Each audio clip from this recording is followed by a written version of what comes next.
24th February 2022.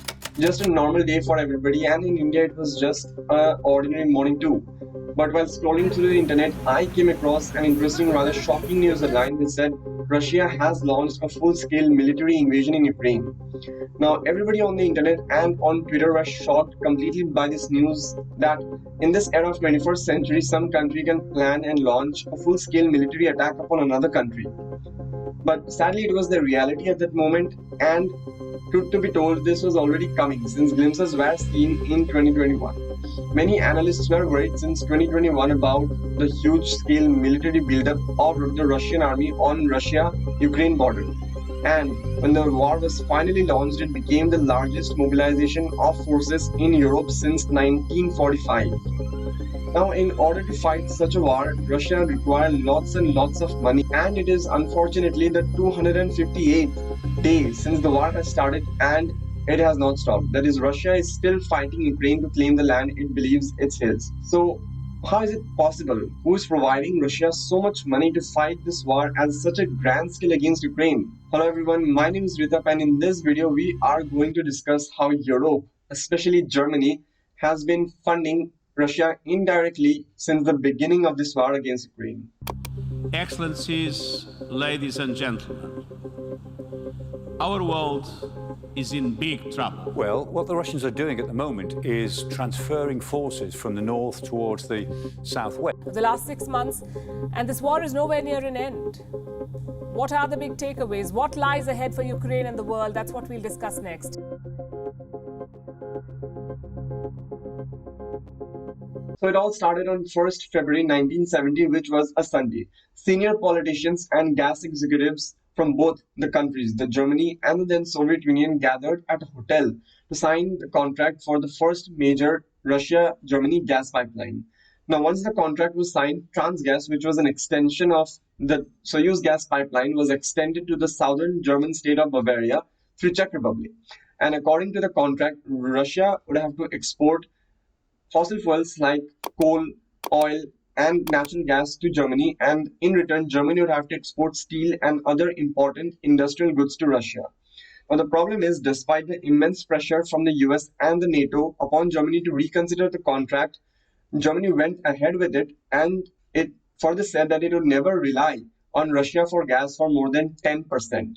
The US, on the other hand, was trying to decrease its dependence upon the Russian energy. For example, in 1978, it halted the export of its technology for the development of Soviet oil and natural gas industries. But Germany didn't. Even when the Soviets invaded Afghanistan in 1979 during the Cold War, Germany went ahead to attend a meeting at Moscow to sign the contract for laying the foundation of a new giant gas project, which was a 4,500-kilometer long gas pipeline from cold Siberia in Russia.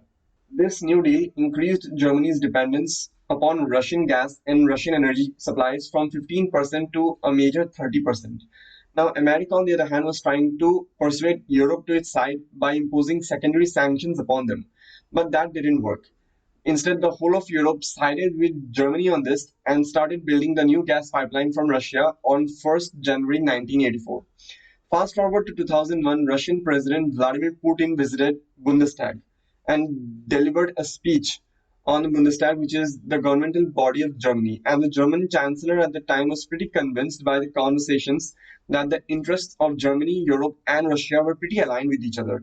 And this led to the construction of the first major gas pipeline, which is known as the Nord Stream gas pipeline from Russia, which would make Europe almost completely dependent upon Russia for energy supplies. This Nord Stream gas pipeline passed through Poland, Ukraine, and Belarus, and then to Europe, which posed a threat to their security. And because of this and many other factors, many compared this Nord Stream agreement between Europe and Russia to 1939 Molotov-Ribbentrop Agreement, or pact between the Nazi Germany and the Soviet Union, according to which they agreed over the fact that they would not attack each other, but they would divide the countries that lied between them. When the German Chancellor in 1970 said that Germany would never rely upon Russian gas and Russian energy supplies for more than 10%, little did he or anyone know that Germany half a century later would be dependent for more than 50%, and its economy would face a recession-like situation. Natural gas has become an important part of Germany. It was used for a total of more than 27% of the total energy consumption, and it's mostly used there for heating and electricity production. Now, what if supplies from Russia are really cut off completely to Germany and the rest of Europe, but especially Germany?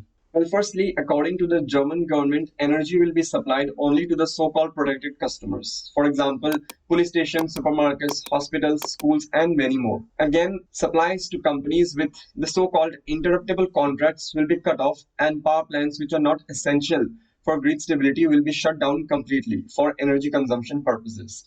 Now, for those who don't know about grid stability, it is basically the reliability and consistency in the production of electricity. For example, solar panels have low grid stability because of the unreliable sunlight through which it produces electricity. Anyways, talking about the long-term effects, the whole of Europe could face a recession-like situation. Particularly if we talk about Germany, a cut in energy supplies from Russia would result in reduction of GDP from 2.1% to 1.9% in 2022 and a net loss of 220 billion euros by the end of 2023, which is about 6.5% of Germany's annual economic output. But on the other hand, if you see in the bright side, the gas consumption in Germany in 2021 was just below 2% of its total GDP. So no one can say exactly how much the situation will be worse. As winter is coming and Europe is ready to spend it without the supplies of Russian gas or any other form of Russian energy, its natural gas storage sites are filling up. And with these storage sites at max capacity, Europe is trying to store LNG in vessels at sea. But there are very few vessels available, and the demands for these vessels are increasing day by day. So the prices for these vessels have increased quite significantly, as you can see from this graph. The Spark 25 Pacific and the Spark 30 Pacific, which you see in the graph, are basically the vessels which can store LNG at sea, and this is what Europe is demanding. Now, from all this information, one theory is simple. Those without ships have to pay sky-high rates to ferry additional fuel, or worse, they can't book any ship at all.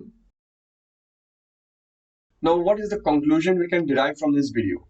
One conclusion can be Europe is suffering, and Europe is going to suffer a lot in the upcoming days, months, or years due to cut off in Russian energy supplies.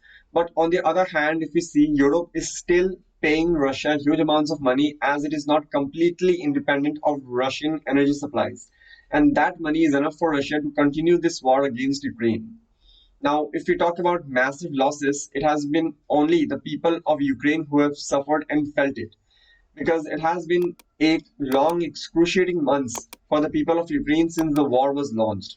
According to facts, as of 9 September 2022, more than 14,000 civilian casualties have been reported in Ukraine, out of which about 8,000 people are injured and more than 5,000 people have been reported as dead. More than 12 million Ukrainian citizens have left their country since Russia invaded Ukraine, and few millions are displaced inside the country itself. If we talk about the attacker Russia, it has suffered massive losses throughout this war. Russian President Vladimir Putin hugely underestimated Ukraine's military power, and what should have been an easy annexation of land for them, it is turning out to be ugly and uglier for Russia. They have not been able to capture Ukraine's capital Kyiv, which is bad news for them because in order to win a war, you have to capture the defending country's capital, and that is important. But they have been incapable to do that. They are losing land to Ukrainian soldiers continuously. So the question is the world watching Russia slowly losing this war? Maybe yes or maybe no, because we know that Russian president does not like to lose, and he will use any trick available in his arsenal to escalate the war and the fears attached with it. For example, a few days ago, he mentioned the possible usage of nuclear weapons in this war. And after that, he said, "I'm not bluffing." That's kind of suspicious, isn't it? So that's all from this video. If you watched this video till the very end, thank you very much. And if you appreciate my efforts towards making this video or making these kinds of videos in the future, please consider pressing that like button and subscribe to my channel. Till then, I'll see you in the next one.